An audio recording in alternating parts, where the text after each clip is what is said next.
doing well. See, previously આપણે તમારું Indian economy જે છે એ આપણે ડિસ્કસ કરેલું. Now we are discussing one of the best subjects of your course curriculum named auditing and corporate governance 1. બરાબર, second part જે છે એ તમારો 6th સેમેસ્ટરની અંદર આવશે. જેવી રીતે ઇન્ડિયન ઇકોનોમી 2 પાર્ટ્સની અંદર ડિવાઇડેડ છે, એ જ રીતે ઓડિટિંગ અને કોર્પોરેટ ગવર્નન્સ પણ 2 પાર્ટ્સની અંદર ડિવાઇડેડ છે. બટ 5મા સેમેસ્ટર માટે પર્ટિક્યુલરલી તમારા માટે થોડીક નવી વસ્તુ છે. Fine, for this semester this is the new thing for you. તમારે ઘણી બધી નવી વસ્તુઓ આની અંદર સમજવાની, શીખવાની છે. બરાબર, auditing is one of the best subject. તમારા માટે નોલેજના પર્સપેક્ટિવથી કહું તો બહુ સારો એવો સબ્જેક્ટ છે. 4 યુનિટની અંદર ડિવાઇડેડ છે. તમારું પહેલું યુનિટ છે એનું નામ છે ઇન્ટ્રોડક્શન ટુ ઓડિટિંગ. પહેલું યુનિટ પણ એ જ છે અને પહેલું યુનિટનું પહેલું ચેપ્ટર પણ એ જ છે. બરાબર, બીજું કોઈ પણ ચેપ્ટર નથી. This is the only chapter in your unit 1 જેનું નામ છે ઇન્ટ્રોડક્શન ટુ ઓડિટિંગ. સી, ઘણી બધી વસ્તુ આપણે ઓડિટિંગની અંદર ડિસ્કસ કરવાની છે. થોડું એવું લેન્થીએસ્ટ સબ્જેક્ટ છે, so I will try my best to complete it in a effective manner. બરાબર, હું છે ને તમને થોડુંક કદાચ તમને એવી સ્પીડ કદાચ લાગશે, but try to develop your understanding. કારણ કે બહુ લેન્થી સબ્જેક્ટ છે and if we have to make the semester exam, બરાબર, આપણે સેમેસ્ટર એક્ઝામ સુધીમાં કોર્સ કન્ટેન્ટ કમ્પ્લીટ કરવું છે, so we have to focus on that part also. Fine, so I will try my best કે સારી રીતે થઈ શકે. બરાબર, આ કોર્સ કન્ટેન્ટ જે છે તમને ઇફેક્ટિવલી સમજાઈ પણ જાય અને થોડો સ્પીડમાં પણ જઈ શકે. બરાબર, કારણ કે હવે તમારે અન્ડરસ્ટેન્ડિંગ ઓલરેડી તમારી પાસે છે અમુક વસ્તુઓની, તો હું એના માટે તમને સ્પેસિફિકેશન નહીં આપું. જેમ કેમ તમને ઇન્ડિયન ઇકોનોમીમાં નથી ખ્યાલ તો તમને અમુક વસ્તુના સ્પેસિફિકેશન આપું છું. આમાં તમને ખ્યાલ હશે વસ્તુના સ્પેસિફિકેશન નહીં આપું, કારણ કે ઓલરેડી તમે પ્રીવિયસ સેમેસ્ટરની અંદર ઘણા બધા અકાઉન્ટ રિલેટેડ સબ્જેક્ટ સ્ટડી કર્યા છે, તો તમને ઘણી બધી ટર્મ્સ યાદ હશે.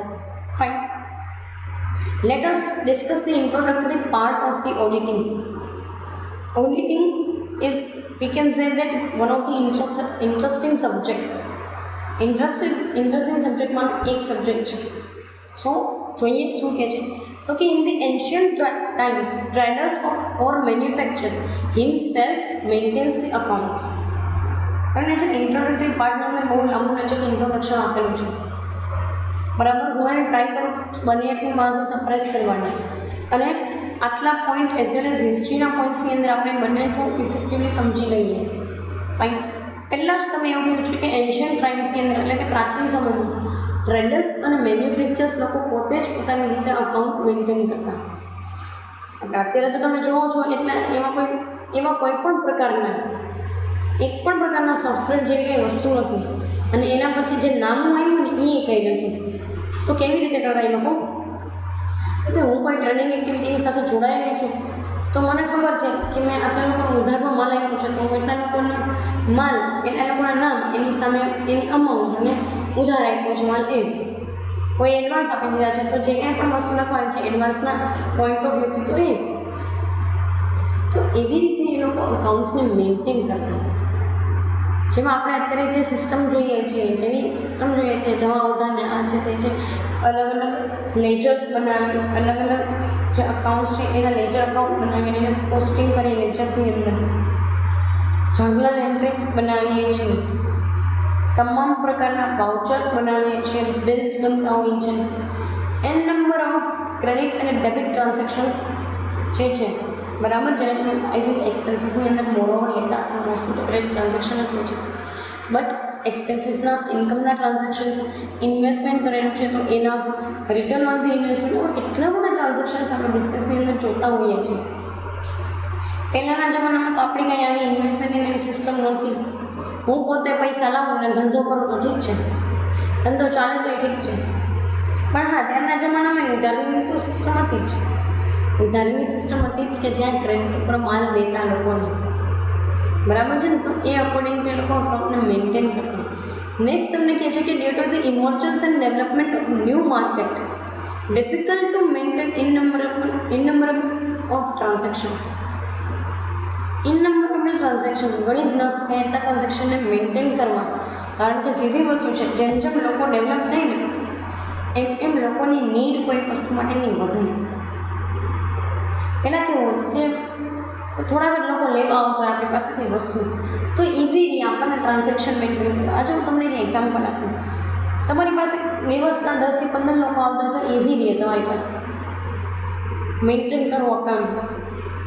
કેશમાં આપ્યા હોય એના કેશમાં, અને ઉધારીમાં લઈ ગયા છે, અને ઉધારીમાં ના છે છે, બિલ પણ આપવા ઇઝી પડતા હોય. કોઈ દિવસમાં તમારી પાસે 50 જણા આવતા તો એનાથી એક લેવલ અપ જાઓ. દિવસના 500 જણા આવતા હોય તો એનાથી એક લેવલ અપ જાઓ. દિવસના 1000-1500 જણા આવતા હોય તો now maintenance of accounts become difficult. બરાબર ને? મેન્ટેનન્સ અકાઉન્ટનું ડિફિકલ્ટ ટર્મ્સની અંદર થવા માંડે. ન થાય ને એટલા બધા એન નંબર ઓફ ટ્રાન્ઝેક્શન એકલાથી થાય, આપણાથી મેન્ટેન ના થાય.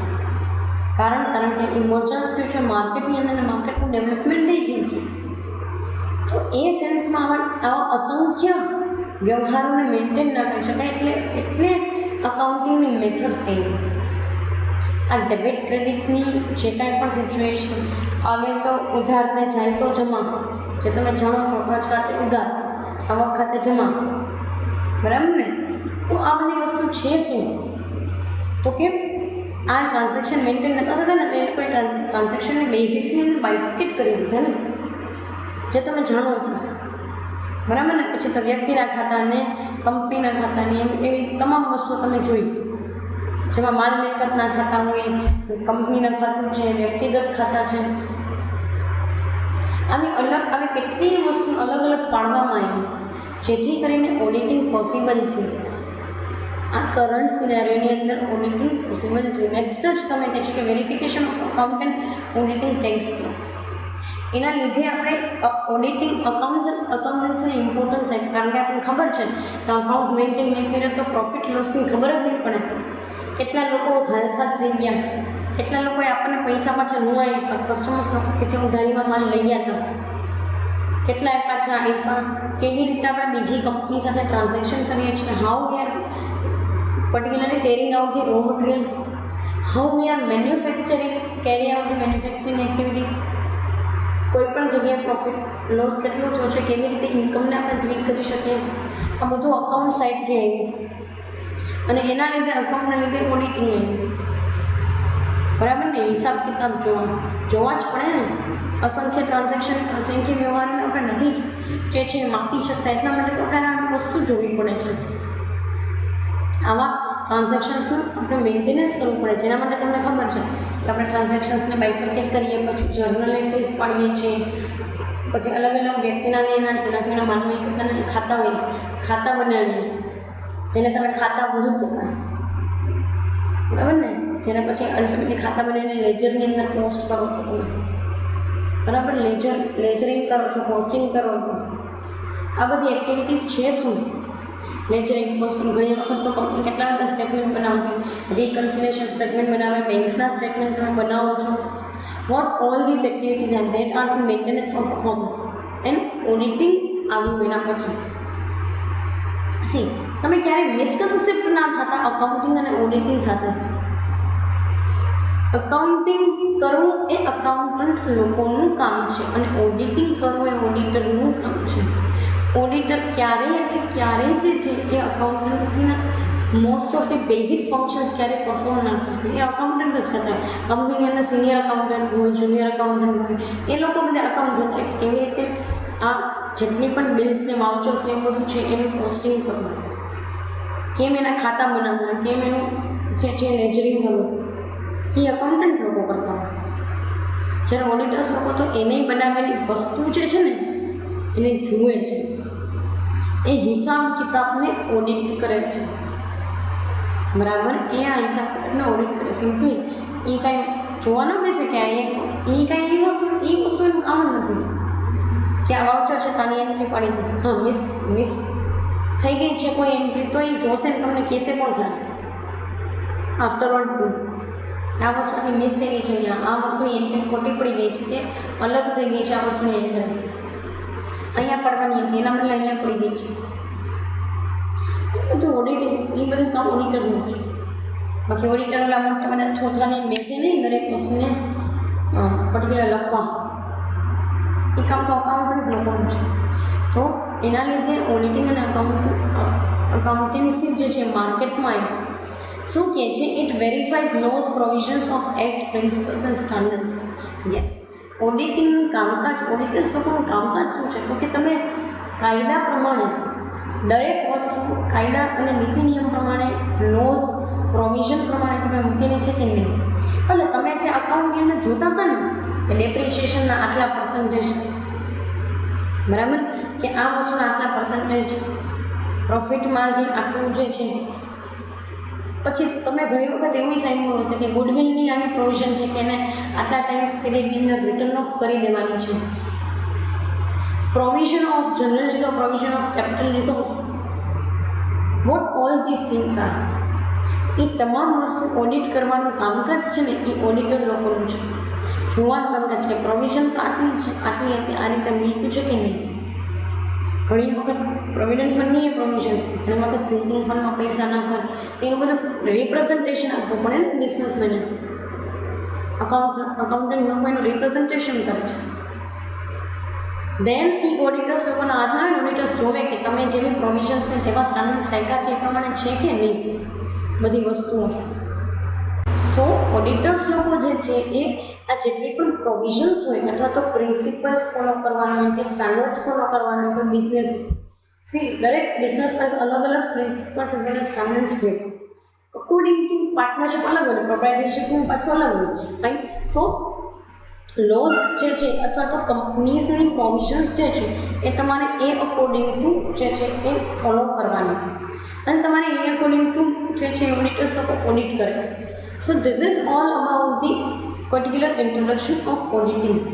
Now we are focusing on to the part of history of auditing. તમે છે ને આખી તમને બહુ જ લાંબી મોટી બધી હિસ્ટ્રી આપેલી છે ઓડિટિંગની. હવે હું તમને એક વસ્તુ કહું કે શું કામ આપણે આટલી બધી લાંબી લચક હિસ્ટ્રી જે છે ઓડિટિંગની સ્ટડી કરીએ છીએ. તો તમને એક વસ્તુ કહી દઉં કે તમારે છે ને દરેક સબ્જેક્ટને સમજવા છે ને એની હિસ્ટ્રી જાણવી જરૂરી છે. તમને સબ્જેક્ટ કે વિષયની સમજણ શું કામ નથી હોતી, કારણ કે આપણને જે છે ને એ વિષયનું જ્ઞાન જ નથી હોતું. We don't know anything about that particular subject. આપણને એ વિષયનું કાંઈ જ્ઞાન જ નથી. હિસ્ટ્રી નથી ખબર હોતી, ઇતિહાસ નથી ખબર હોતી, એટલે આપણને નથી ખબર. કેમ તમે ઇકોનોમિક્સની અંદર પ્રીવિયસલી બધું સ્ટડી કર્યું હતું કે ભાઈ માર્શલે આવિષ્કાર કરીને, માર્શલ પછી આ શું કહેવાય રોબિન્સન આવ્યા, રોબિન્સન સ્કેલ ટેકનિશિયન, આવું બધું સમજાતા. એ જ રીતે તમને આખી ઓડિટિંગની હિસ્ટ્રી આપેલી છે. જોઈ લઈએ step by step, point by point, step by step તમને સમજાવું છું. સો એ અકોર્ડિંગ ટુ ચાલીએ. ફર્સ્ટ જ તમને કહે છે controlling and preparation of account at the time of Chanakya. હું તમને તમને 3 સ્લાઇડની તમે જુઓ છો ને એ તમને 3 પેજીસની આપેલી છે હિસ્ટ્રી, બરાબર છું. એ તમને 3 સ્લાઇડની અંદર કમ્પાઇલ કરીને આખું આપું છું. So focus on to that part. Controlling and preparing account at the time of Chanakya. ચાણક્યના ટાઈમ પીરિયડની અંદર કેવી સિચ્યુએશન હતી, તો કે તમે પ્રીવિયસલી જેમ જોયું ને કે પ્રાચીન સમય જેવું, એવું પ્રાચીન સમય જેવું ટ્રેડર્સ લોકો અને બિઝનેસમેન લોકો પોતે અકાઉન્ટ્સ જે છે ને એ પ્રિપેર કરે. એ અકાઉન્ટ પ્રિપેર કરે એટલે એના અકોર્ડિંગ એને ફાયદો શું થાય, તો સિમ્પલેસ્ટ મેનરની અંદર અકાઉન્ટ્સ પ્રિપેર કરવાથી એને બીજા કોઈ લોકોની જે છે એ ગરજ ના સાધવું પડે કોઈને કહેવા માટે. અને એવું જ હતું. બીજું એક જોવા જઈએ તો એ પણ બે હતો કે ભાઈ અમુક મેનર્સની અંદર જે છે ને એ તમને માની લો કે ઝાઝા કસ્ટમર્સ નહોતા આવતા. કસ્ટમર્સ નથી આવતા, તમારે એવા કંઈ ખાસ ટ્રાન્ઝેક્શન્સ હોય નહીં, એ મેન્ટેન કરવાની એમ કોઈ જરૂરિયાત પડતી નહીં. અને અત્યારે તો જે છે ને કે બિઝનેસીસ લોકો જે છે ને બહુ મોટા જે છે ને એ એક્ટિવિટીઝની અંદર જોડાયેલા હોય. ત્યારે એવું કાંઈ નથી. ત્યારે આર્ટિસન્સ લોકોને, ક્રાફ્ટમેન્સને, નાના બિઝનેસમેન હતા જેને પોતાના અકાઉન્ટ પોતાની રીતે મેન્ટેન કરવાના હોય. તો કંઈ હું બીજા લોકોને થોડી કહેવા જાઉં તમને લખી દો કેટલા લોકો માલ લઈ ગયા ઉધારી, ના. એ વસ્તુ તમારે જાતે કરવાની, જાતે જ કરતા લોકો, દરેક લોકો હતા, બરાબર. સીધી વસ્તુ છે કે રાજાશાહી હતી, આપણે જેવું હતું, બરાબર ને. તો એ વેથી એ લોકો પોતાની રીતે અકાઉન્ટ્સ મેન્ટેન કરતા. પછી આવ્યું British rule. During British rule voluntary auditing as per companies act 1875 સી એના માટે જે છે એ આપણે ઇફેક્ટિવ વેની અંદર જોઈએ કે શું કામ એ ટાઈમ પીરિયડની અંદર જે છે એ માની લો કે વોલ્યુન્ટરી જે હતું પહેલી વસ્તુ કે એ લોકો છે ને એ પોતાની સિસ્ટમ અહીંયા લઈ આવ્યા. ક્યારે? તો કે 1700ની સાલમાં આપણા ઉપર એ લોકોએ 1600 પછીથી રાજ કરવાનું ચાલુ કર્યું. પહેલાં એ લોકો ધીમે ધીમે છે ને ખાલી એમને આવતા હતા બિઝનેસના પોઈન્ટ ઓફ વ્યૂથી.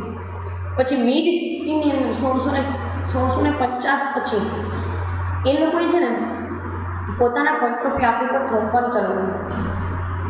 અને 1875ની સાલ તો એવી સાલ હતી કે જ્યાં એ લોકો આખું બ્રિટિશ રૂલ લે હશે. બ્રિટિશ રૂલ છે ને 2 પાર્ટની અંદર ડિવાઇડેડ છે. કોઈ તમને કીધું નથી, હું કહું છું. તમને આ વસ્તુ કોઈ કીધી નથી, હું તમને કહું છું. ઇનિશિયલ પાર્ટ હતો ને ક્યાં સુધી કહું તમને? અપ્રોક્સિમેટલી 1757 સુધી. 1757થી લઈ 1600થી લઈને 1757 સુધી અપ્રોક્સિમેટલી 150 વર્ષ. એ 150 વર્ષ એ લોકોએ ઈસ્ટ ઇન્ડિયા કંપની તરીકે લઈ આવી અને આપણા બધા બિઝનેસીસ લઈ ગયા. અને પછી 1757થી લઈ 1947 સુધી એ લોકો આખી પોતાનું બ્રિટિશ રૂલ લઈ આવ્યા. એટલે કે ઓનું તો ખાલી કંપની રૂલ હતું, આ બ્રિટિશ રૂલ ગવર્મેન્ટ રૂલ લઈ આવ્યું. જ્યાં એ લોકોએ કર્યું શું હતું કે આપણી કંપનીની અંદર કંપનીઝ એક્ટ દાખલ કર્યા. એની અંદર 1857ના કંપનીઝ એક્ટની અંદર વોલ્યુન્ટરી ઓડિટિંગ હતું. એટલે કોઈને ઓડિટિંગ કરાવવું હોય તો કરાવે, હિસાબ કિતાબ ન કરાવવું હોય તો કાંઈ નહીં, અકાઉન્ટ્સ જેમ મેન્ટેન કર્યા છે ને એમ રાખે. આવી રીતનું છે ને સિસ્ટમ હતું. પછી આપણી કન્ટ્રીની અંદર કમ્પલસરી ઓડિટિંગ 1930થી થયું. 1913ની સાલથી કમ્પલસરી ઓડિટિંગ થઈ ગયું. જેટલા પણ એવા બિગ બિઝનેસ જાયન્ટ્સ હોય ને એ લોકોએ ફરજિયાતપણે ઓડિટિંગ કરાવવાનું જ છે. એ તમને ચોખ્ખું કહી દઉં કે એ કંપની ઓડિટ છે ને એ કંપનીની સાઇઝ ઉપર, કંપની કયા રૂલ્સ રેગ્યુલેશન અંડરમાં આવે છે એના ઉપર ડિપેન્ડ હોય. બરાબર? એના ઉપર ડિપેન્ડ હોય કે એને ઓડિટિંગ કરાવવાનું છે કે નથી કરાવવાનું. ફાઇન. શું કહે છે તો કે after that compulsory auditing implemented as per the companies act 1930 1913ની સાલથી બરાબર આપણી કંપની અંદર કમ્પલસરી ઓડિટિંગ આવી ગયું ટુ ધી કંપનીઝ એક્ટ 1930. ત્યારથી દરેક બિઝનેસ જાયન્ટ્સે કંપનીનું ઓડિટિંગ કરાવવાનું જોઈએ. એ અલગ વસ્તુ છે કે એ કેવી રીતે કરાવવા માંગે છે. કરાવવાનું તો હોય જ. ફાઇન. નેક્સ્ટ તમને કીધું છે કે earlier GDA government diploma in accountancy or BCom was required for being an auditor. એટલે તમે જો એ ટાઈમ પીરિયડમાં હોત 1900ની સાલમાં તો તમે બીકોમ થાવ ને પછી તરત જ ઓડિટર બની જતા. એવું આ લોકોનું કહેવું છે. Then after registered accountants and at present chartered accountant degree is required for being an auditor. તમને જાણીને બહુ આશ્ચર્ય થશે કે at that time period BCom કરેલા લોકો જે ઓડિટર ગણાતા અને general diploma in accountancy diploma course હતો અકાઉન્ટન્સીની અંદર જે લોકોએ એ અકાઉન્ટન્સીનો ડિપ્લોમા કોર્સ કરેલો છે એ લોકો એટલે કે GDS લોકો અને બીકોમ ડિગ્રી રિક્વાયર હતું. પછી એ ટાઈમ પીરિયડ પછી તમને ખ્યાલ હોય તો મહેતાજી કરીને લોકો હતા. મહેતાજી લોકો જે હોય ને દે વર ધી રજિસ્ટર્ડ અકાઉન્ટન્ટ્સ. એ લોકો છે ને રજિસ્ટર્ડ અકાઉન્ટન્ટ જેમ કેમ ચાર્ટર્ડ અકાઉન્ટન્ટ્સ લોકો હોય અને એની ICAIની અંદર મેમ્બરશિપ હોય. બરાબર? ત્યાં ICAIના મેમ્બર હોય એવી જ રીતે એક ગવર્મેન્ટ ઇન્સ્ટિટ્યુશનના આ રજિસ્ટર્ડ અકાઉન્ટન્ટ્સ લોકો મેમ્બર્સ લોકો હતા. અને એ લોકોની પાસે રાઇટ હતો કે એ લોકો ઓડિટિંગ કરી આપે, ઓડિટિંગ કરી શકે. બરાબર? શું? અને અત્યારે તો તમને ખ્યાલ જ છે કે CAની ડિગ્રી જોઈએ, ઓડિટિંગ કરવું છે તો ચાર્ટર્ડ અકાઉન્ટન્ટની ડિગ્રી જોઈએ. અને બહુ એક મહેનતનું કામ છે આ ઓડિટિંગ કરવું અને ચાર્ટર્ડ અકાઉન્ટન્ટ ભણવું પણ. બરાબર? તમે તમારામાંથી જો કોઈ એ ડિગ્રી કેરી કરો છો so it will be the we can say the one of the bestest thing. Fine. કારણ કે બહુ મહેનત કરવી પડે પહેલાં તો ચાર્ટર્ડ એકાઉન્ટન્ટ બનવા માટે અને પછી એ ચાર્ટર્ડ એકાઉન્ટન્ટ બન્યા પછી તમારા ક્લાયન્ટલ જનરેટ કરવા માટે you have to do somehow good efforts. બરાબર? એ સાઇન કરવાના જે લોકો કહેતા હોય ને કે સાઇન કરવાના 50,000 રૂપિયા લઈને રાખવી, ભાઈ એ સાઇન કરવા માટે બહુ મહેનત કરવી પડતી હોય છે. ફાઇન. સો એક સેન્સની અંદર કીધું છે તમને ડિગ્રીઝના નામ આપ્યા છે સ્ટેપ વાઇઝ કે ભાઈ અર્લી ટાઈમની અંદર GDS ને BCom, પછી રજિસ્ટર્ડ અકાઉન્ટન્ટ એન્ડ નામ ચાર્ટર્ડ અકાઉન્ટન્ટ. આગળ જોઈએ શું કહે છે. Indian Parliament enacted the law of chartered accountants and Institute of Chartered Accountants of India was established. બરાબર. ઇન્ડિયન પાર્લામેન્ટની અંદર CA માટેના રોલ છે જે લોઝ જે છે રૂલ્સ એ દાખલ કરવામાં આવ્યા અને એના તહેત એ રૂલ્સના અંડરમાં ICAI એટલે કે institute of chartered accountants of ઇન્ડિયાનું એસ્ટાબ્લિશમેન્ટ કરવામાં આવ્યું. Only after obtaining the graduation level degree, one should pass through the intermediate and final exam and then obtain certificate to start the function of an auditor. બરાબર. Chartered અકાઉન્ટન્સીની degree એમને મળે નહીં. પહેલાં તો graduation level થતું, પછી તો હવે તમને ખ્યાલ છે કે પછી CPT લેવલે થતું, હવે ફાઉન્ડેશન કોર્સ આવી ગયો છે. ફાઇન. જેમાં તમે સીધું આફ્ટર 12th પછી આપી શકતા એક્ઝામ, એ એક્ઝામ આપો છો અત્યારે પણ આપી શકો છો આફ્ટર 12th. બરાબર.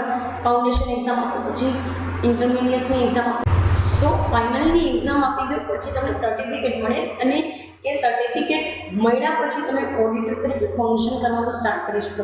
જેના માટે તમારી પાસે 2 to 3 અલ્ટરનેટિવ્સ અવેલેબલ હોય છે, જેમાં તમે તમારી પોતાની ઓફિસ ખોલી શકો and you can generate the clientele basis as well as જે કંઈ પણ છે તમે ટીચિંગ માટે ઓપ્ટ કરી શકો. અને તમારે જે કંપનીના ઓડિટર તરીકે તમારે કંપની જોડે જવું હોય તો એ પણ તમે કરી શકો છો. Fine. So the thing is that કે તમામ પ્રકારની એક્ઝામ આપ્યા પછી તમે CAનું સર્ટિફિકેટ લઈ શકો છો અને મેમ્બરશિપ મળી શકે છે. Now let us talk about the membership. શું કહે છે તો કે the institution of chartered accountants of India has 2 types of members. એક હોય ACA અને એક છે FCA. બરાબર. બંને મેમ્બર્સ જે છે એના અકોર્ડિંગ ટુ તમને આપેલું છે 2 ટાઈપ્સના મેમ્બર્સ હોય. CAની અંદર મેમ્બર્સ હોય છે. બરાબર. ICAIની અંદર મેમ્બર્સ હોય છે. શું કહે છે તો કે associate of institute of chartered accountants. બરાબર. અને તેન સેકન્ડ તમને આપેલું છે કે fellow of institute of chartered accountant. એક એસોસિએટ ચાર્ટર્ડ અકાઉન્ટન્ટ્સ છે અને એક ફેલો ચાર્ટર્ડ અકાઉન્ટન્ટ્સ છે. જોઈ લઈએ શું કહે છે. Associate member is general member of institute. He follows certain condition of the institute and become a fellow after practicing for a certain number of years. Simple તમને મેન્યુની અંદર આપેલું છે કે પહેલાં ફેલો મેમ્બર જ હોય એ ઇન્સ્ટિટ્યુશનનો. ફેલો મેમ્બર તરીકે અમુક યર્સ સુધી કામકાજ કર્યા પછી એ એસોસિએટ મેમ્બર બની જાય છે which is the general member of particular ICAI institute. બરાબર. પછી જનરલ મેમ્બર બની ગયા પછી પહેલાં તો તમે પ્રેક્ટિસ કરી શકો છો એઝ અ CA. કોઈ પણ કંપનીની અંદર તમે જઈ શકો છો ઓર એઝ તમારી ઓફિસ ખોલીને એનો ક્લાયન્ટલ બેઝ હેન્ડલ કરી શકો છો. થોડાક યર્સ પછી તમે આ વસ્તુ કરો છો તો તમે એસોસિએટ મેમ્બર બની જાઓ છો which is the general member. તમને એમ થાય બંનેમાં ડિફરન્સ શું તો પહેલાં તમને જનરલ મેમ્બરની મેમ્બરશિપ મળે નહીં, એસોસિએટ મેમ્બર તરીકે મેમ્બરશિપ ના મળે. પછીથી તમને ફેલો મેમ્બર તરીકે થોડાક યર્સ કામ કર્યા પછી તમને એસોસિએટ મેમ્બર તરીકે મેમ્બરશિપ મળે છે. ફાઇન. સો 2 ટાઈપની મેમ્બરશિપ જે છે એના અકોર્ડિંગથી તમને વસ્તુઓ આપેલી છે. નેક્સ્ટ તમને કીધું છે કે besides chartered accountants certain special professional degree holders also appointed as an auditors. તમને એવો ક્વેશ્ચન થાય કે પેલું ઓડિટર તરીકે તો CA લોકો આવી શકે. હા, વાત તમારી સાચી છે કે ઓડિટર તરીકે CA લોકો જ આવી શકે. બટ આની અંદર તમને કીધું છે કે CA સિવાયના અમુક સ્પેશિયલ હોલ્ડર્સ છે, ડિગ્રી હોલ્ડર્સ કે જે લોકો ઓડિટર તરીકે આવતા હોય છે. શું કહે છે તો જો these includes controller and general auditor general of India and cost accountants. સી કંટ્રોલર અથવા તો ઓડિટર જનરલ ઓફ ઇન્ડિયા અને કોસ્ટ અકાઉન્ટન્ટ એ 2 મેનરની અંદર તમને ઓડિટર્સ લોકો આપેલા છે. પહેલું તમને છે ને એક બેઝિક મેનરની અંદર સમજાવી દઉં છું. કંટ્રોલર કોને કહેવાય અથવા તો ઓડિટર જનરલ કોને કહેવાય. ઓડિટર જનરલ હોય ને એ ઇન્ડિયાની ઇકોનોમીના જેટલા પણ અકાઉન્ટ છે ને એને સંભાળતું, ઇન્ડિયન ઇકોનોમીના અકાઉન્ટને સંભાળે છે ને, અથવા તો કહી શકાય કે ગવર્મેન્ટના ટ્રાન્ઝેક્શન્સને સંભાળે છે ને, that is known as the controller or auditor general of India. હવે તમને એમ કે મેડમ કન્ટ્રીના હોય, હા હોય જ નહીં. તમને એક વસ્તુ કહું કે ભાઈ એક્સપોર્ટ ઇમ્પોર્ટના ટ્રાન્ઝેક્શન તમે જુઓ છો, પછી આપણે બહારથી કંઈક લોન લીધેલી હોય IMF પાસેથી કે વર્લ્ડ બેંક પાસેથી કે સ્વિસ બેંક પાસેથી કે ફેડરલ રિઝર્વ પાસેથી આપણે લોન લીધેલી છે, ઓર એલ્સ કોઈ પણ નાની કંપનીના બેંક્સને આપણે લેન્ડિંગ કરેલું છે, તો એ તમામ વસ્તુ શેમાં આવે? તો કે એ ગવર્મેન્ટના ટ્રાન્ઝેક્શનની અંદર આવે. તો ખાલી CA લોકો જ જે છે એ ઓડિટર્સ નથી હોતા, ગવર્મેન્ટના ટ્રાન્ઝેક્શન્સને હેન્ડલ કરવાવાળા લોકો પણ ઓડિટર્સ હોય છે.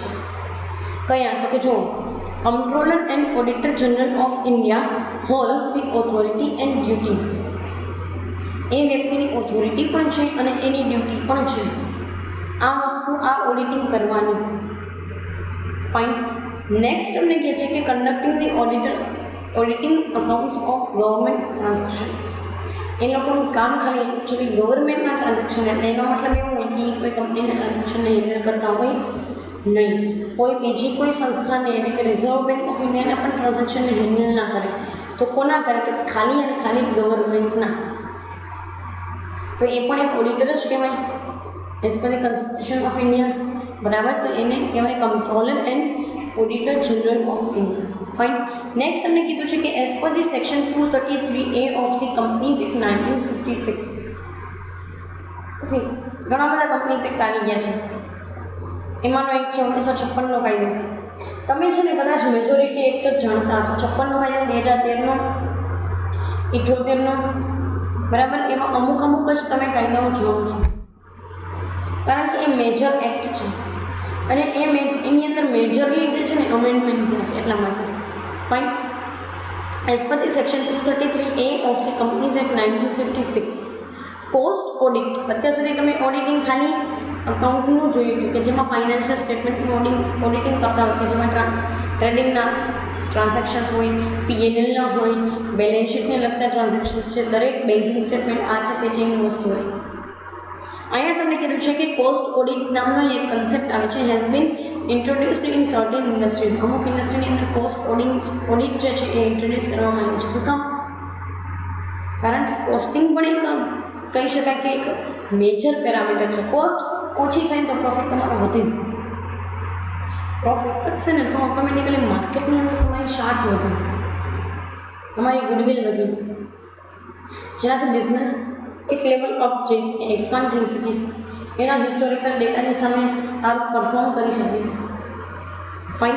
સો એની અંદર કહે છે કે for carrying out the functions of cost auditing the person holding the certificate after passing the final examination of cost and work accountant of India. જેવી રીતે ચાર્ટર્ડ અકાઉન્ટન્ટ્સ હોય છે ને ઇન્ડિયાની અંદર, એવી રીતે કોસ્ટ એન્ડ વર્ક્સ અકાઉન્ટન્ટ પણ હોય છે. તમને એમ થાય મેડમ કોસ્ટિંગ એવો તો શું સબ્જેક્ટ છે કે જેના માટે લોકોએ એક આખી ડિગ્રી લઈ અને એની ફાઇનલ એક્ઝામ પાસ કરીને જવું પડે? તમને એક વસ્તુ કહેતો કે આપણે રાજકોટ અથવા તો ગુજરાતની અંદર આ કન્સેપ્ટ ક્યાંય નથી, બટ ઇન્ડિયાની અંદર આ જેટલી પણ મોટી મોટી કંપનીઝ તમે જુઓ છો ને, ઇન્ફોસિસની એવી બધી વસ્તુઓ કે રિલાયન્સ એન્ડ ટાટાની એની અંદર કોસ્ટ ઓડિટ પણ કરવામાં આવે છે અને એના માટે એને કોસ્ટ ઓડિટરની જરૂરિયાત પડે, કોસ્ટ અકાઉન્ટન્ટની જરૂરિયાત પડે, જેનું નામ છે CWS. બરાબર. CWA લોકો કોણ હોય તો કે cost and work accountant of India. અને એ લોકો છે ને એ બહુ ઇફેક્ટિવ મેનરને કોસ્ટ અકાઉન્ટને કરીએ, કારણ કે સીધી વસ્તુ છે, તમારો બિઝનેસ આટલો મોટો છે અને આટલો ડાયવર્સિફાઈડ મેનરની અંદર છે.